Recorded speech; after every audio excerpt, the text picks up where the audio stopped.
Hey everybody, this is your Digital Super Saiyan 3 back here with a new video, and this is my review of the third Dragon Ball Z movie, The Tree of Might, or just Tree of Might.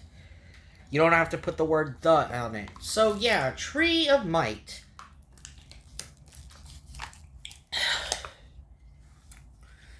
Yeah, one thing that's baffling about me is for the cover of Tree of Might, why is Goku holding the power pole? The power pole wasn't even in this movie. But I guess, just cause they needed to include it. Even though the power pole was only present in the last two movies, but not in this movie. So our movie begins with a probe racing towards space and then crashing down on Earth. While that is happening, the Z Fighters, mainly Gohan, Krillin, along with Bulma and Oolong, are camping. And, of course, Gohan is packed with an overly massive backpack.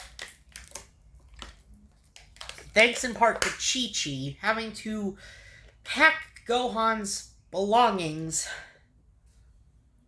in so much. Like, this backpack is so huge that, according to Oolong, you could fit an entire apartment in that. Damn. So, while our heroes are sleeping, a massive forest fire starts acting up. And the forest fire was so massive that it woke our heroes from slumber. So, Krillin says to Gohan, "Do you think you can power up here?" And Gohan says, "Yes." Gohan and Krillin use their energy to put out the fire, as well as having time for Gohan to rescue a little purple dragon, who is a native to the forest that they are camping in. And so, the forest has been demolished. And Krillin's like, "Wait, I think we can bring the forest back. Bulma, you think you can fire up your dragon radar?" And Bulma's like, "Why didn't I think of that?" And so, our opening credits begin with a hunt for the Dragon Balls. And yes, for the opening credits of this movie, it's basically our heroes having a montage of them searching for the Dragon Balls. And of course, Tien and Chaozu happen to be in the opening montage as well, helping our heroes find the last two remaining Dragon Balls. Yes, Tien and Chaozu are in this movie, as well as Yamcha. Because, yes, they were not in the last two movies, they got to be in this movie. Yes, Tien, Yamcha, and Chaozu actually get to appear in this movie. So, now, our heroes gathered the Dragon Balls and make a wish to restore the forest. And, of course, Icarus is not too the purple dragon is kind of intimidated by Shenron. And Gohan stops the little purple dragon and says, "No, he's a nice dragon. He'll help us restore the forest." Right? And then Gohan says, "Please restore the forest." And Shenron grants Gohan the wish. He grants the wish, and the entire forest is restored.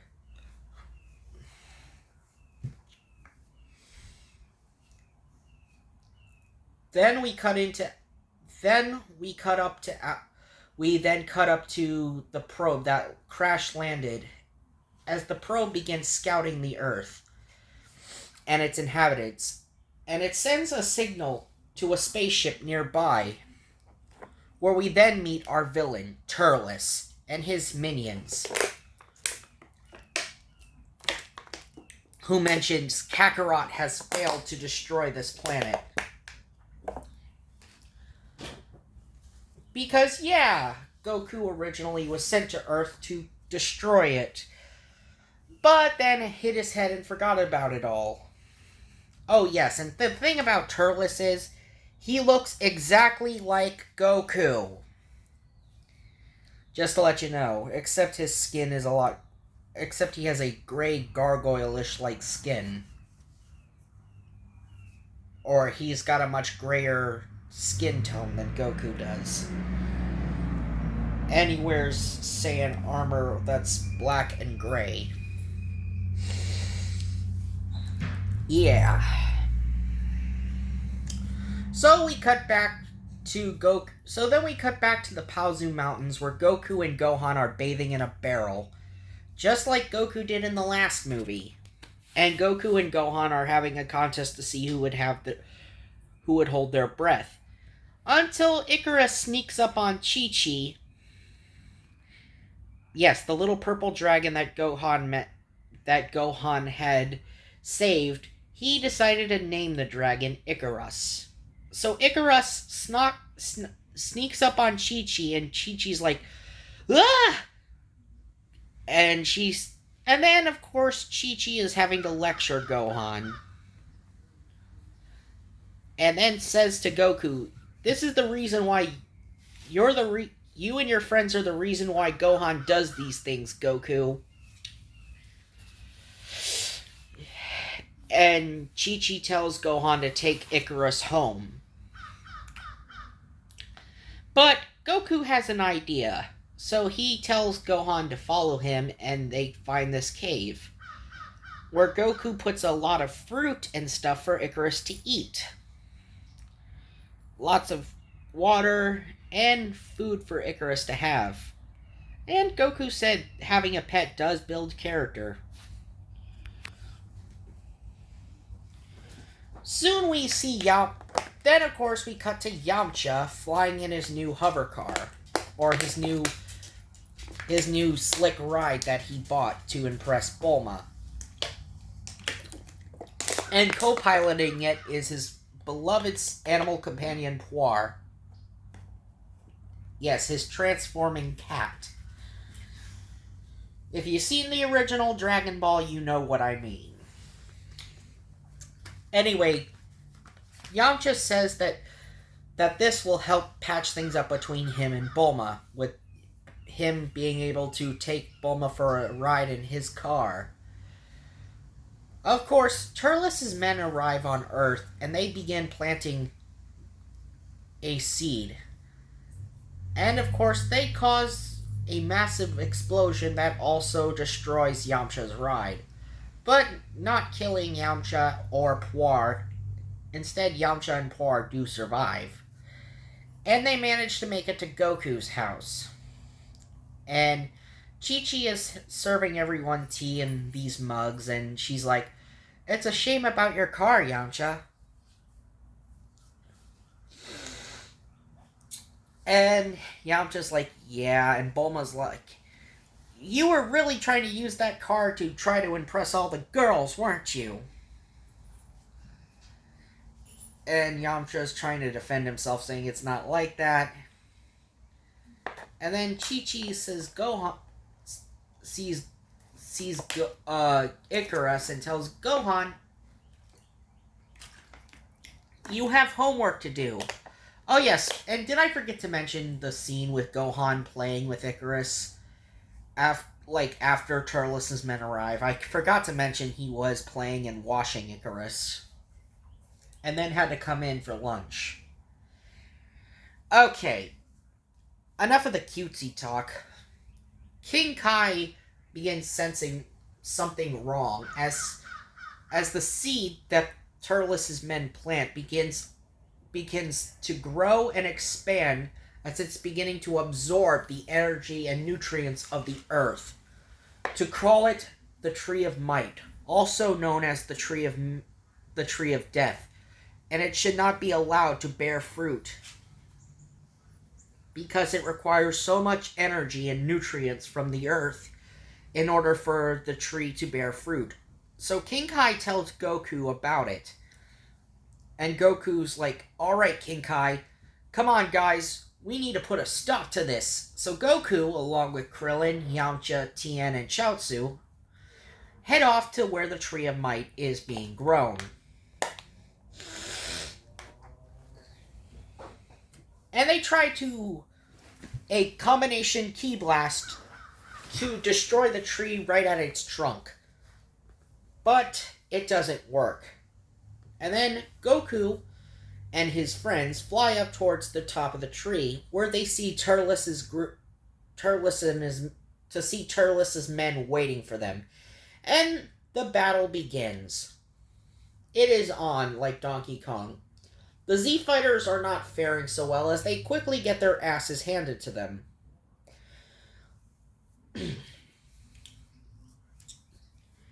But Gohan does arrive to help Tien and Chaozu, as he quickly makes work of the two twin henchmen that work for Turles, these two short purple guys, only for Turles himself to ambush Gohan, and tells Gohan, "Your dad's a disgrace." And Gohan's like, "No, he's not," and calls Goku weak, and says he failed in his mission to destroy this planet. He was sent here as a child. And then Piccolo arrives to save Gohan. He says, "Let the kid go." But Piccolo is then taken out very quickly once Turles blasts Piccolo right in the back after he catches Gohan. Then Turles gets a hold of Gohan yet again after he manages to create a moon, making Gohan get an eyeful of the fake moon that he used, just sort of like how Vegeta did that in the main series, by creating an artificial moon using energy. So, he forces Gohan to look upon the artificial moon, and Gohan turns into a great ape going on a rampage. Goku catches wind of Gohan turning into a great ape, and Gohan, as he's going on this rampage, is destroying everything in sight. Oh, and Turles destroys the fake moon. Turles not only destroys the fake moon, but as Goku goes to stop Turles, or goes to stop Gohan's rampage, along with Piccolo, Piccolo says, "Goku, we need to cut off his tail." And Goku is being hassled by two of Turles' henchmen, and Goku temporarily takes them out of the way. Gets them out of the way. Only for the Great Ape to tackle Goku and knock them both into a cavern. The Great Ape has a great hold of Goku until Icarus shows up to calm Gohan down. To calm the Great Ape Gohan down. Then Turles attacks Icarus after taking a look at how he was disgusted with the way Goku had raised his son. And berates Goku for the way he raised Gohan. And Goku responds by saying, "I taught him to know the difference between good and evil." And Turles is like, "I know the difference, but I just don't care." So, yeah, after he zapped Icarus, he then proceeds to try to zap Gohan with a energy donut attack. But Goku, using an energy disc, cuts off Gohan's tail in the nick of time before Gohan could get hit. Goku catches Gohan, and then him and Turles fly up to the top. And yes, the tree is continuously absorbing the nutrients and energy from Earth as this is going on. Before Goku and Turles could face off with each other, Turles' goon says, "Mighty Turles, let us handle Kakarot." And so Goku gets to facing off with Turles' goons. And yes, this sequence was reused in Rock the Dragon, just like how Yamcha was using an energy ball and fighting with one of Turles' goons who looked like a ginormous crab-headed guy who looked like his head was that of some sort of seafood crab guy. Yeah. And Krillin launching a Destructo Disc at the big orange ponytail guy that works for Turles.